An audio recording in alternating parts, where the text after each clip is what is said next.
This is CGTN, China Global Television Network.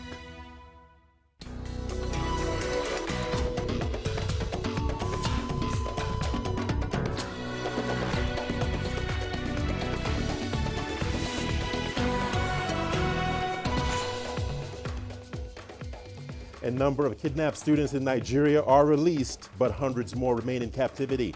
Those released had been kidnapped from the Kagara Government Science College in Niger State. But in what has become a worrying trend, hundreds of girls are missing in Zamfara State, and the latest abduction targeting schools. Hello and welcome to Africa Live. As always, great to have you with us. I'm Richard Nta, live in Nairobi. And for those of you joining us from across the continent and around the globe, we thank you for joining us. Let's take a look at other stories making headlines this hour. Moody's downgrades Tunisia's credit rating over rising debt and social unrest. And we'll tell you how farmers in South Africa are cashing in on international demand for wine from the country. Once again, welcome to Africa Live. So good to have you with us. I'm Richard Nta. Let's begin in Nigeria, where parents in the country are increasingly concerned about the education and well-being of their children after several recent attacks targeting schools. Tessima Kende reports from the country's Plateau State. 45-year-old Theresa Owonobi is preparing her 3 children for school. She says that every day she has to take them to school and back just to ensure their safety. I don't feel safe because it can happen to anybody. As you can see, I bring my children to school every day, day by day. I bring them to school and I come to pick them in the afternoon. As a matter of fact, this country, there is no security. The teachers are also worried and now fear that student attendance will continue dropping. Teachers here say parents and guardians are now reluctant to send their children to school due to insecurity. The teachers are also worried about their security. In last week's attack, 3 teachers and 12 of their family members were abducted.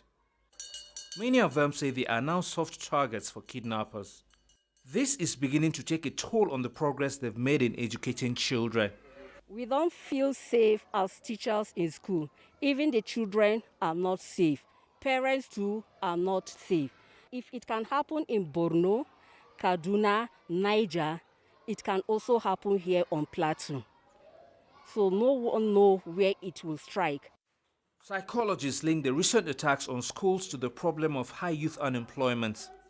They say insurgents are trying to stop locals from getting Western education. If this situation continues, it's going to affect the school negatively because no parents will be willing to expose the child into that kind of torture.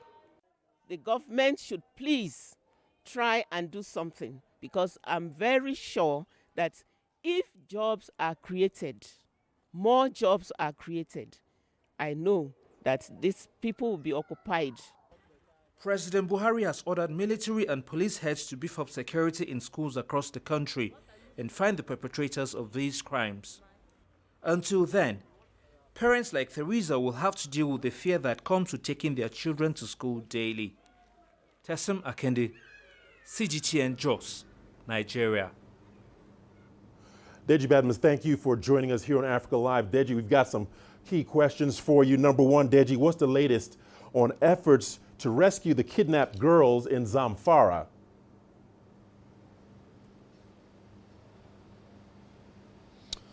Well, the operation to rescue the girls is actually ongoing, and we understand the state government, that's the Zamfara state government too, is trying to negotiate with the bandits who carried out this attack. Nothing has been, the government is not saying much about that. But what the federal government, the position of the federal government is that no ransom will be paid.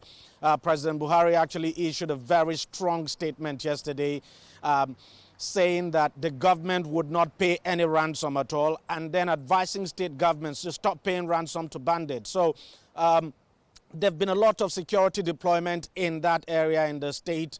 The police has gone in there, the military has actually gone in there. And so we understand, what we're gathering from sources is that the location of the bandits have actually been identified.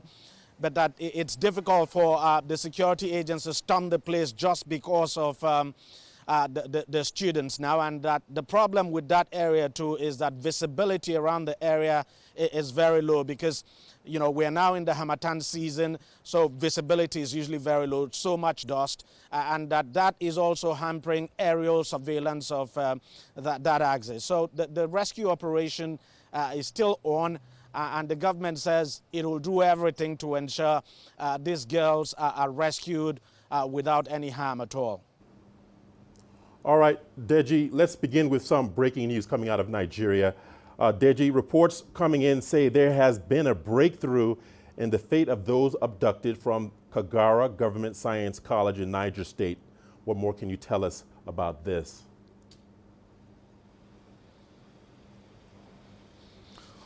Well, that abduction happened about 11 days ago, and now there's been a breakthrough. 42 persons were actually kidnapped, or 41 were actually kidnapped from the school at Government Science Secondary School, now Kagara, and that happened in north central Niger State. So the staff and students have been released. At the moment, they've been kept in a location where they are due to meet with the governor. The governor is actually preparing to meet them, but I can confirm to you that they've actually been released and they've been brought to the state capital. The state capital of that state is Minna. So the governor will be meeting with the staff and students very shortly, and after that there will be a briefing. We still do not know, there's no word yet if ransom was actually paid for their release. I guess we'll get more details when the governor actually briefs the media as to how the operation to release the students was conducted, and if at all any money was paid to secure their release. All right, Deji, the spate of abductions targeting schools is raising serious security concerns. What are the loopholes that criminal elements are exploiting, and how can this be fixed?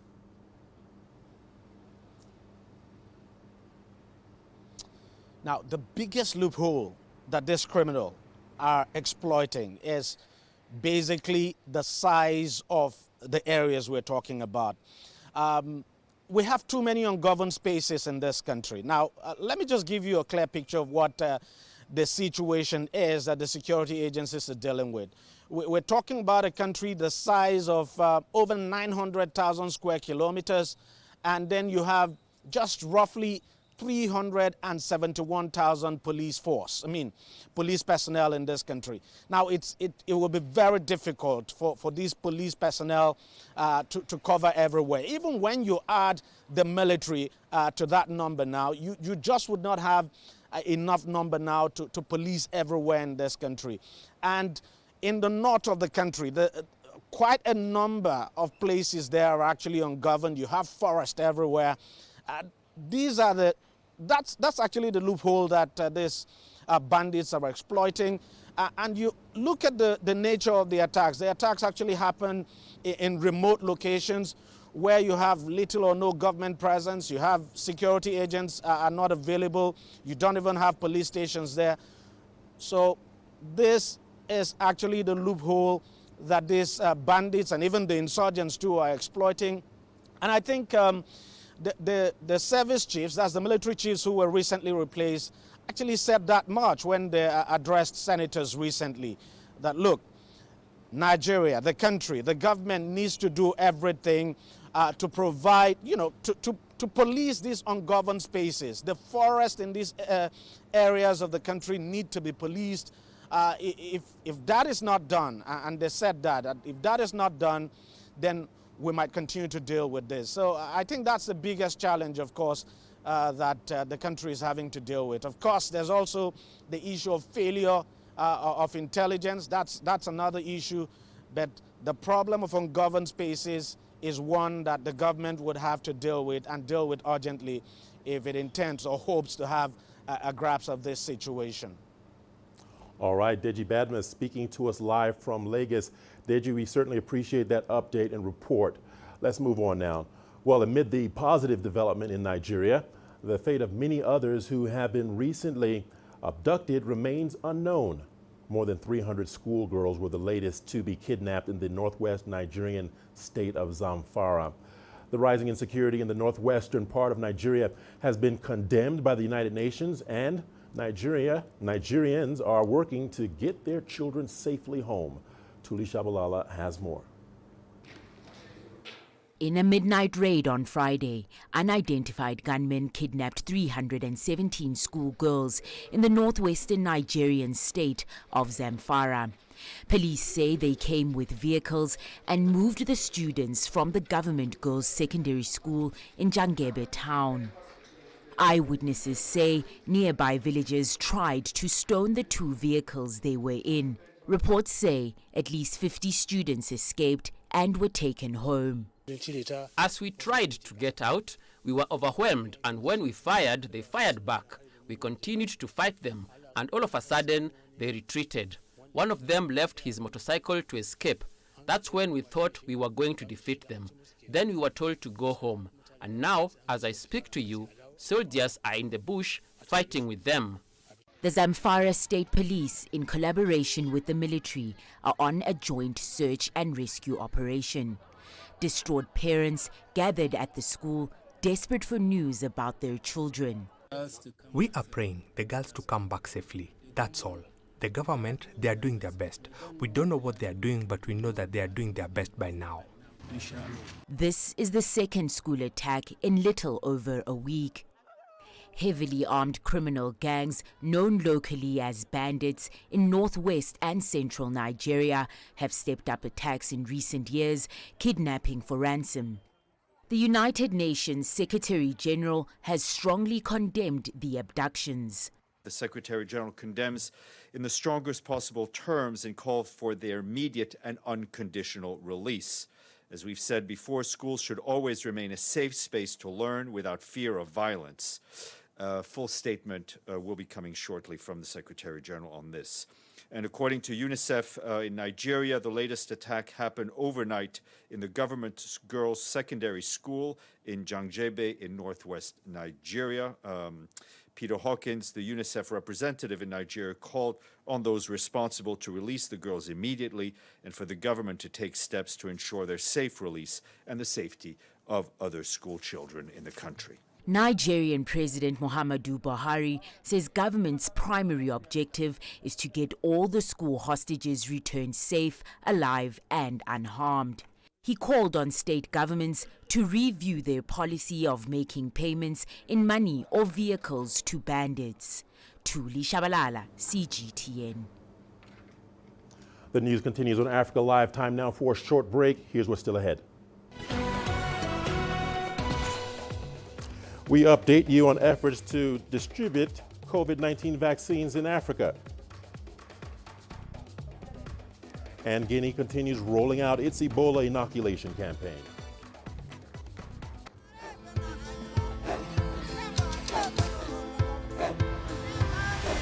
Africa is a continent of diversity, with varied climates and enchanting geography, and a people so distinct, but with a shared enduring spirit.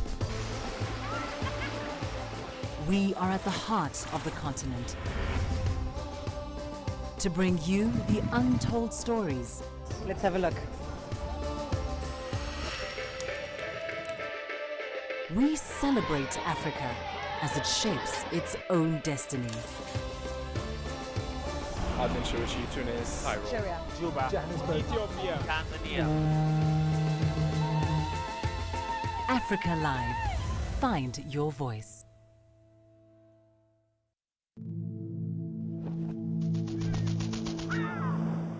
How will your world change today? What happens here? What happens there? Or what you make happen for yourself. If it matters to you, it matters to us too. Your stories are the stories that need to be told. Africa Live. Find your voice. I try to not let it affect me, but there are days when it does. I'm a human being, and to see patients in a hospital bed and their family members are not there, there's no one there to hold their hand, that human touch, you know?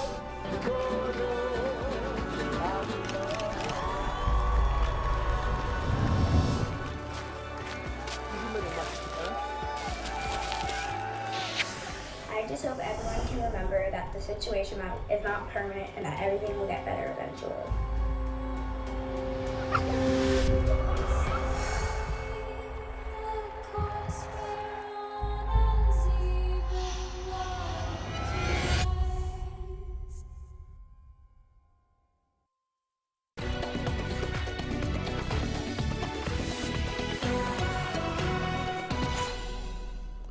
Welcome back, everyone, to Africa Live. Thanks for staying with us.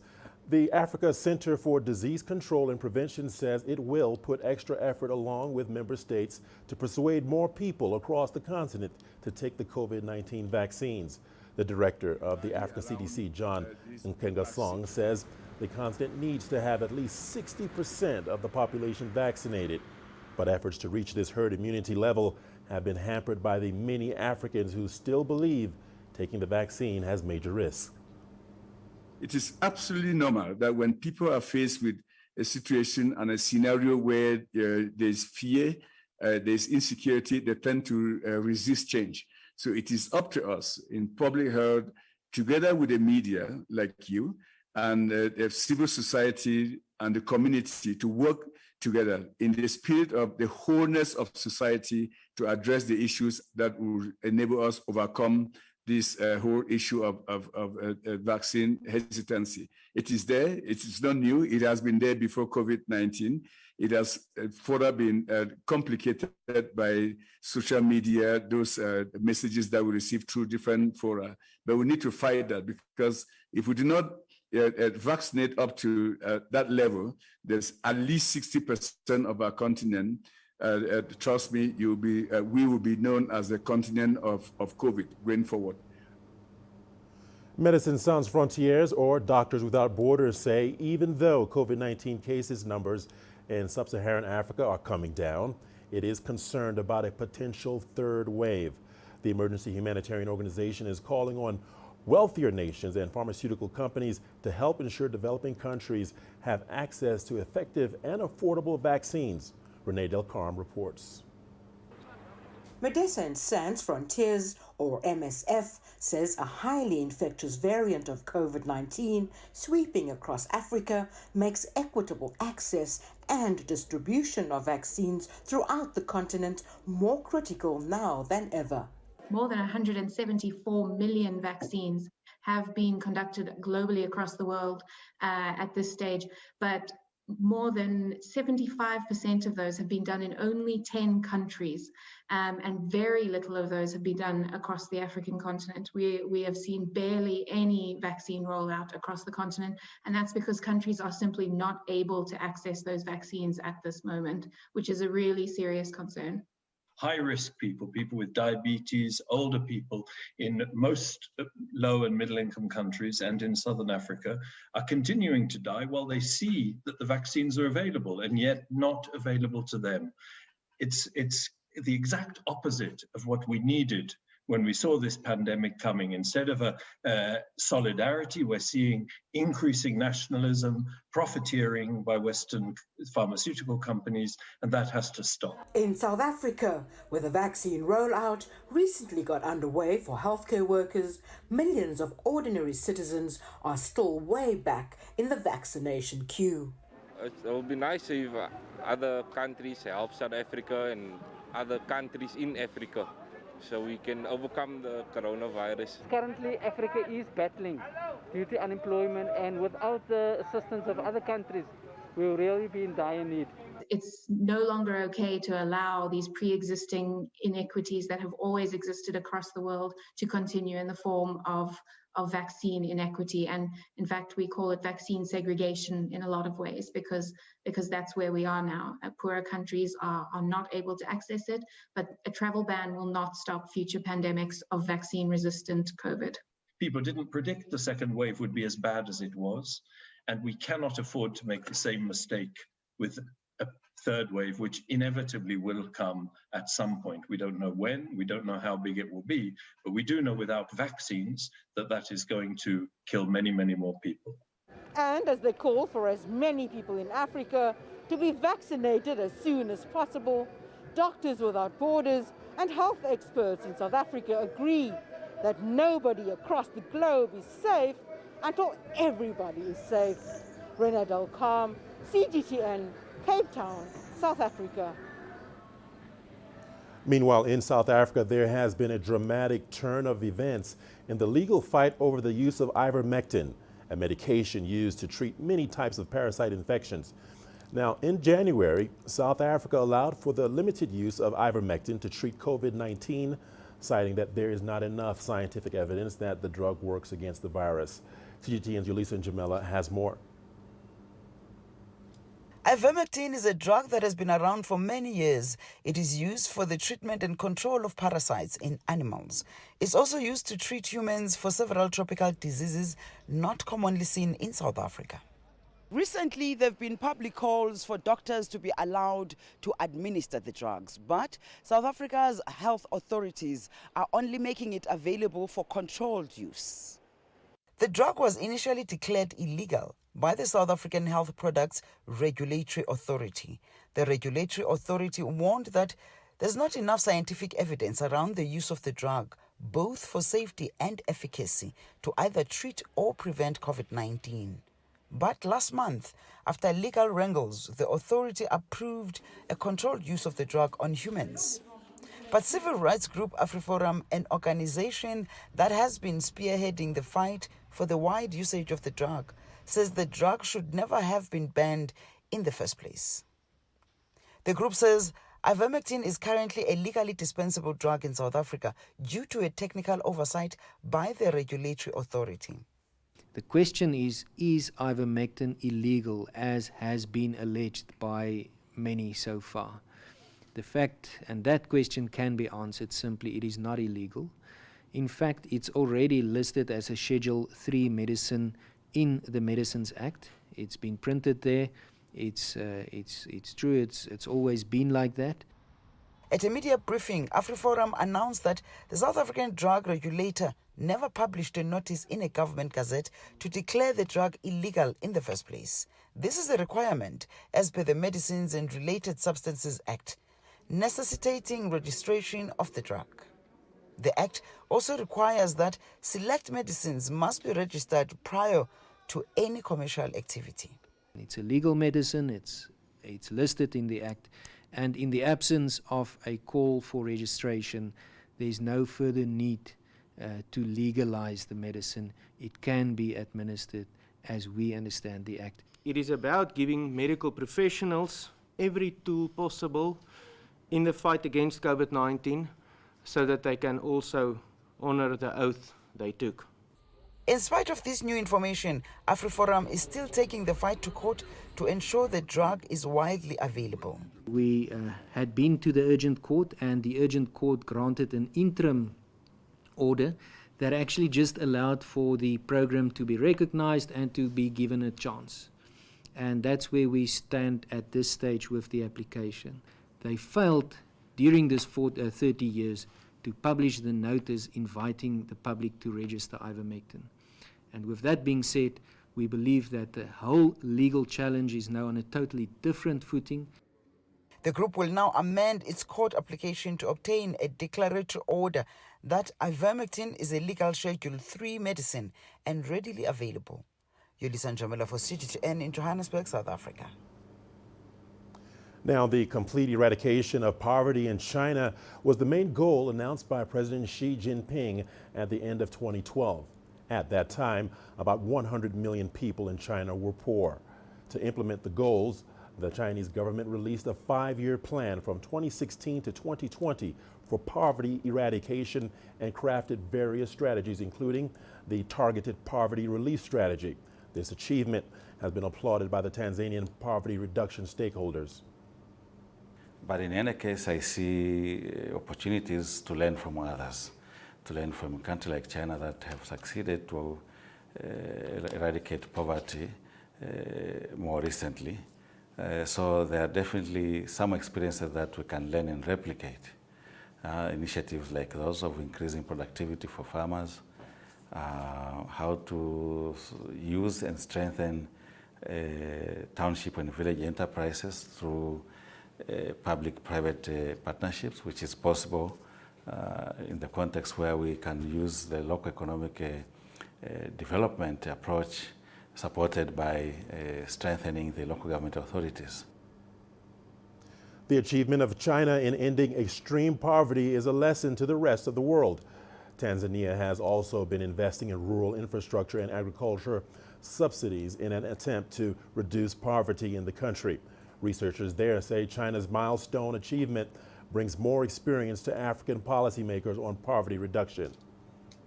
It's not an easy task for any country. That's why there are still poor people even in the countries that are very advanced with very high per capita income, because it's not a very straightforward task. You need a lot of course, investments. You need strategies that are very inclusive and pro-poor. But also you need a very consistent interventions. You need very strong leadership which is uninterrupted in its goals, and therefore it's not a very easy task, especially when you have a country with a very large population. We now go to Guinea, where vaccinations for the Ebola virus are underway. The inoculations began on Tuesday the 23rd in the southwest of the country, where the first cases were reported 2 weeks ago. The rollout targets the health workers as well as people who came into contact with Ebola cases. So far, the World Health Organization has reported 9 cases and 5 deaths. No other country in West Africa has reported Ebola cases. It is feared, however, that the second resurgence of the Ebola could overwhelm the health infrastructure amid the coronavirus pandemic. The Ebola vaccines were supplied to Guinea by the World Health Organization. CGTN's Wanja Mongai has more details. The long-awaited Ebola vaccines arrived from the World Health Organization headquarters in Geneva. The first batch was expected earlier, but bad weather forced the plane carrying it to be diverted.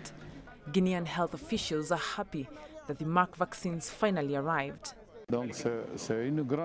It is a great joy for us to receive these vaccines. We will quickly organize their transportation to Nzerekore. Nzerekore is Guinea's second largest city and is located in the southwestern part of the country. It also hosts the Gweku rural community, where the first case of the Ebola virus was first reported a fortnight ago on Valentine's Day. Vaccinations have been going on since Tuesday, the 23rd of February, targeting health workers and those who came into contact with Ebola victims. The manufacturer has made available about 11,000 doses of the vaccine to assist the ongoing response in Nzerekore and Gweku and all other sites where there have been suspected cases. The United Nations and the Guinean Health Ministry have reported 9 cases of Ebola and 5 deaths so far. This is the first resurgence of the deadly virus in West Africa since the first epidemic between 2013 and 2016. In those years, 11,300 people died in Guinea, Liberia, and Sierra Leone. The current vaccination drive is expected to help put the situation under control at a time when the country is also battling the coronavirus pandemic. In the meantime, strict measures have been put in place with health checkpoints set up in the affected parts of Nzerekore. Wanja Mongai, CGTN. We turn to the ongoing protests in Myanmar.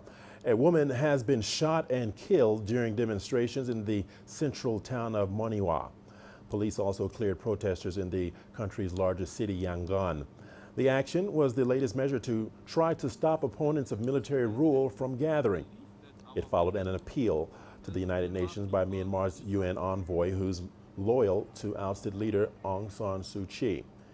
He urged the UN to use, quote, any means necessary, close quote, to reverse the military takeover. Police in Yangon made a number of arrests and fired tear gas at protesters in other places like the southern city of Dawe. Activists said more demonstrations were planned later in the day. Saudi Arabia has rejected a U.S. intelligence report claiming Crown Prince Mohammed bin Salman approved the killing of Saudi government critic Jamal Khashoggi. Riyadh called it, quote, negative, false, and unacceptable, close quote. In response to the report, the U.S. State Department announced visa restrictions on 76 Saudi nationals who it claims have been harassing activists and journalists. A sanctions list from the U.S. Treasury Department covered a former Saudi senior intelligence official and an elite unit. However, the influential Saudi crown prince has been spared. Khashoggi was murdered at the Saudi consulate in Istanbul in 2018. Nick Harper has more. The new Biden administration making it very clear that they believe the Crown Prince Mohammed bin Salman was behind and orchestrated the killing of Jamal Khashoggi back in 2018. This report was put together by the CIA. It was available a year ago under the Trump administration, but the Trump administration decided not to make it public. The Biden administration deciding that they want to make it public, they want to put that information out there into the public sphere. Released by the Office of the Director of National Intelligence, the report stating we assess that Saudi Arabia's Crown Prince Mohammed bin Salman approved an operation in Istanbul, Turkey to capture and kill Saudi journalist Jamal Khashoggi. They also say that the Crown Prince had absolute control of Saudi Arabia's security and intelligence agencies, and therefore they're saying it is highly unlikely that an operation of this kind would have been planned, even carried out, without the Crown Prince's authorization. Of course, the Biden administration making it clear that they want to take Saudi Arabia to task when it comes to human rights. They have a very fine line to walk because the kingdom is the United States' biggest ally in the Middle East.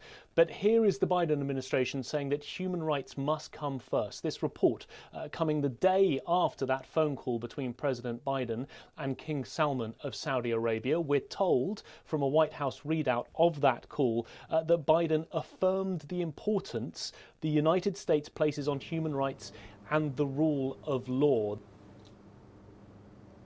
You're watching Africa Live. Time now for our business segment. Here's a look at what's ahead. Moody's downgrades Tunisia over rising debt and social unrest.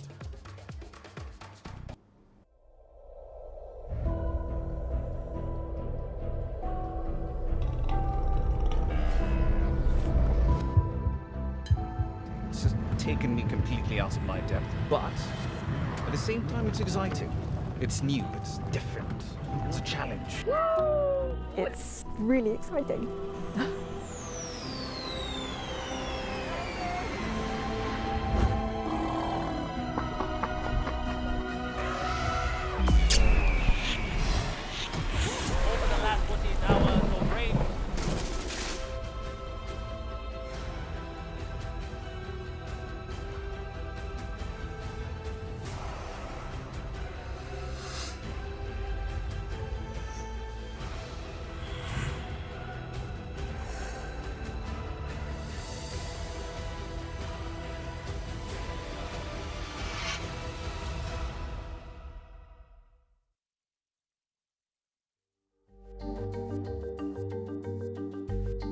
Africa Live.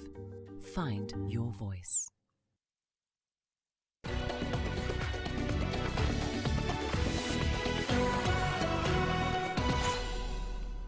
Welcome back to Africa Live. We appreciate your company. Ratings agency Moody has downgraded Tunisia's credit rating to B3, which is 6 notches below investment grade. The downgrade reflects Tunisia's weak economic standing that has been marked by increasing debt and social unrest in recent weeks. From Tunis, here's CGTN's Adnan Chouachi with the details. The New York-based credit rating agency Moody's Investor Service downgraded Tunisia's long-term foreign currency and local currency issuer ratings to B3 from B2 with negative outlook. It also downgraded the Central Bank of Tunisia's senior unsecured rating, as the Apex Bank is legally responsible for the payments on all of the government's bonds. The recent rating reflects the latest macroeconomic indicators in general, especially the growth rate, the business climate, and the level of public debt. The central bank is pushing for reforms in order to improve the country's economic performance. Moody's also explained the political situation and the social unrest are among the factors for cutting Tunisia's rating and its negative indicators. The Secretary General of the Tunisian Financial Analysis Committee at the Central Bank of Tunisia added that the downgrade reflects weakening governance in the face of rising social challenges.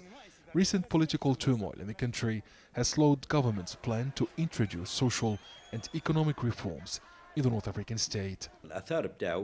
The repercussions of this rating are negative on the country's image. Tunisia's solvency is at stake on the international market. Without deep and structural reforms, Tunisia will not be able to revive its economy and guarantee financing from international financial institutions and governments, because this could be considered as risky.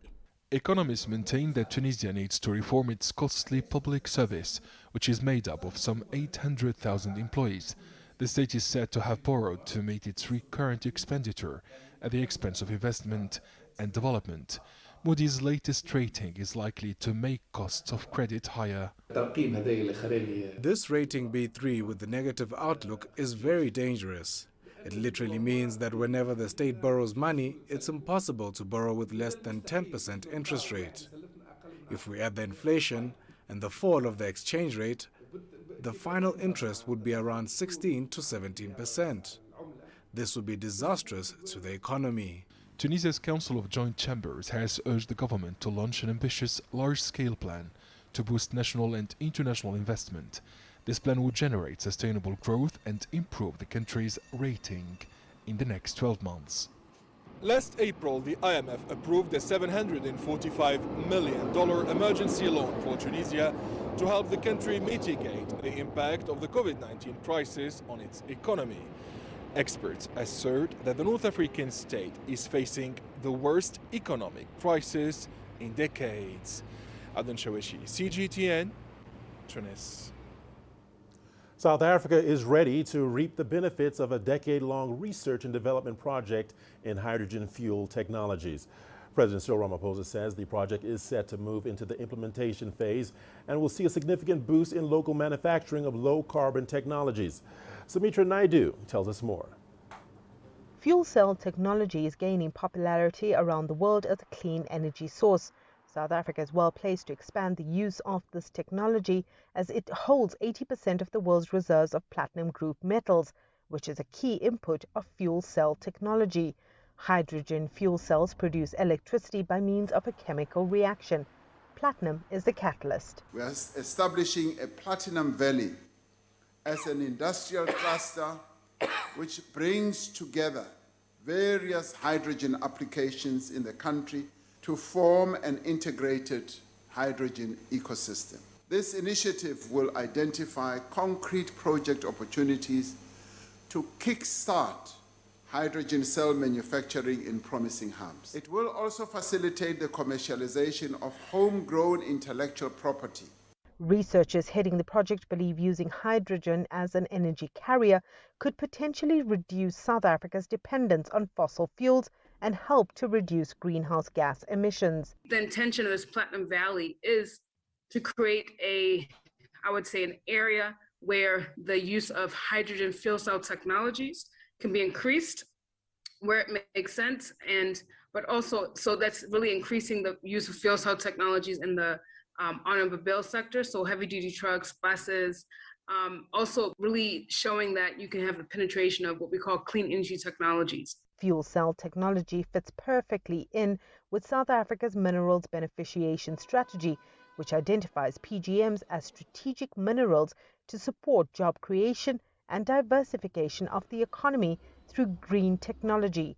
Fuel cells are already powering several off-grid projects in the country.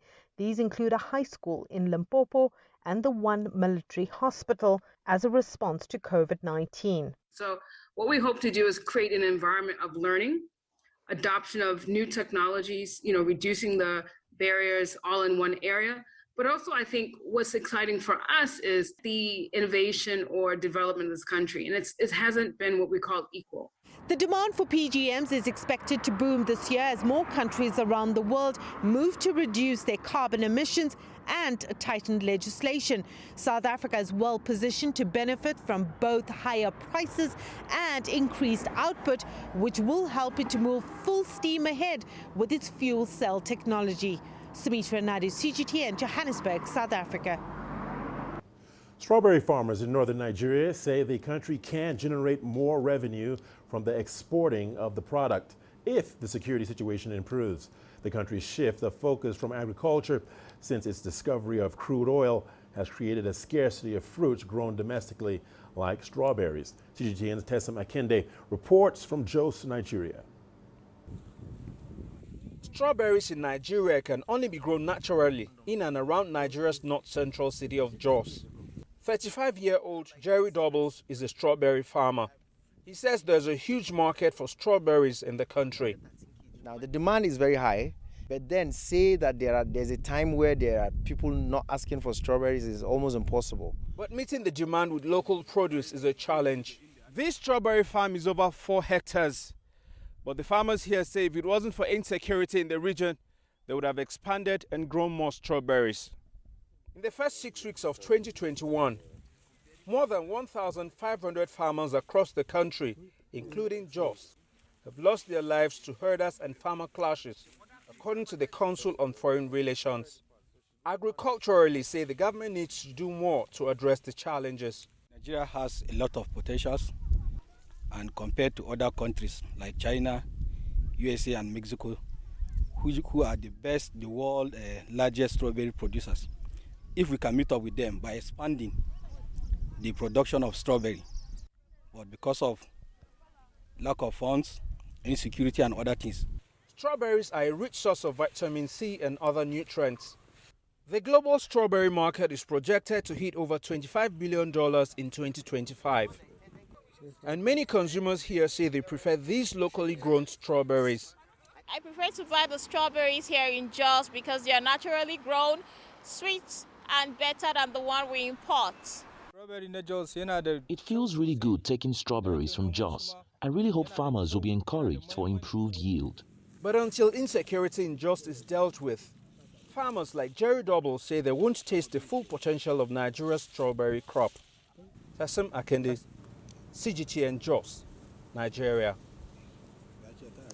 In South Africa, a lengthy freeze on the sales of alcohol last year left South African wine producers with surplus stock of around 300 million liters of wine.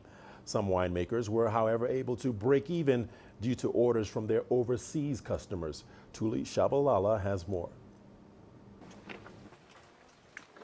This valley nestled between arid mountains and the cool ocean is a paradise for wine growing. It's the home of Die Hemel and Arda vineyards. The name means heaven and earth in Afrikaans, and it's regarded as one of the most exciting wine-producing areas in South Africa.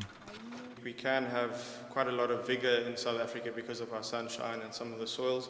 I think where we are, it's really nicely in balance, and we get beautiful, natural, low-yielding crops from our vineyards, and very nice small berries, good concentration, and we don't need to do much to try and extract from the Pinot Noir. It sort of comes quite naturally. Winemakers here are carving out a global reputation among wine lovers seeking a fresh and distinctive flavor. So we're really trying to make good wine, and I think that the best way to make good wine is to take your hands off it completely, and then one could say that we're making natural wine. But even so, I wouldn't go with the category because I've lost faith in the category. We rather just want to, so we don't use it in our communication. But if you really look at what we're doing, we're basically making natural wine. All the vineyards are either organic or pretty close to organic. For South African wine producers, it's been a terrible year, one marked by the coronavirus pandemic and several government-imposed national bans on the sale of alcohol. Added to that, the harvest this year is late and is set to take place in early autumn. Now, if your business relied a lot on tourism or direct sales from the property, you were hit particularly hard, particularly if you also ran a restaurant on the property.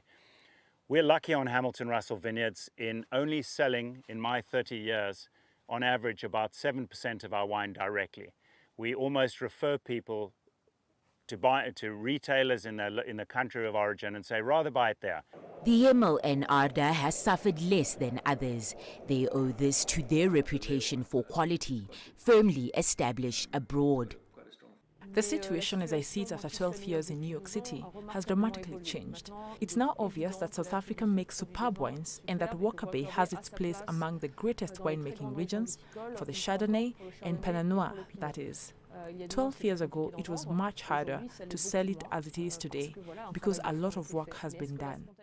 Winemakers hope sales will be better in 2021.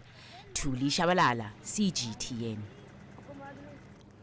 Don't go away. We've got your sports news coming up after the break. Here's a peek at the headline. Sports officials in Egypt suspended over massive financial improprieties.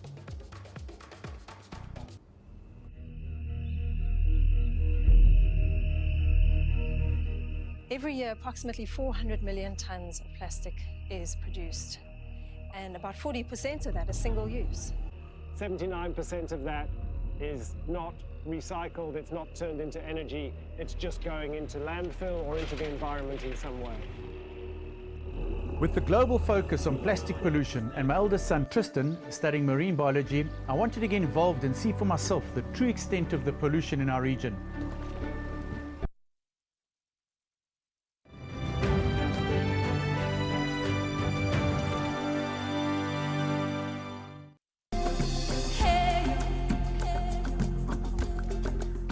Is my kind of city. That's because when I'm here, I feel like I'm back home in Lagos or Abidjan, which are two of the major cities I grew up in. See, business in Africa is high risk. After about a decade covering business news on the continent, I've learned it's all about the high risk, but also the high returns and the high energy. You simply have to adjust in order to keep pace. When I started out as a journalist, my dream was to open people's minds to the different perspectives. From the CEO in the boardroom to the trader out in the street, we all have different stories. From Accra to Addis Ababa, from Cairo to Cape Town, and I wouldn't have it any other way. Here at CGTN, we realize that Africa is on the move, and it's moving fast, but we're moving right along with it. I'm Uche Okoronkwo, and I'm a business anchor and reporter at CGTN.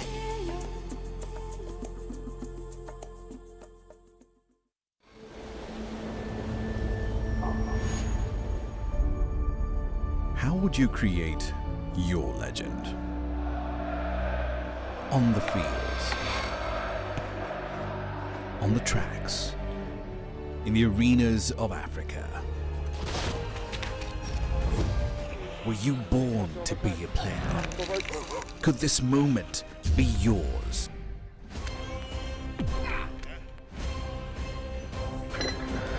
Sports Scene. Find your game.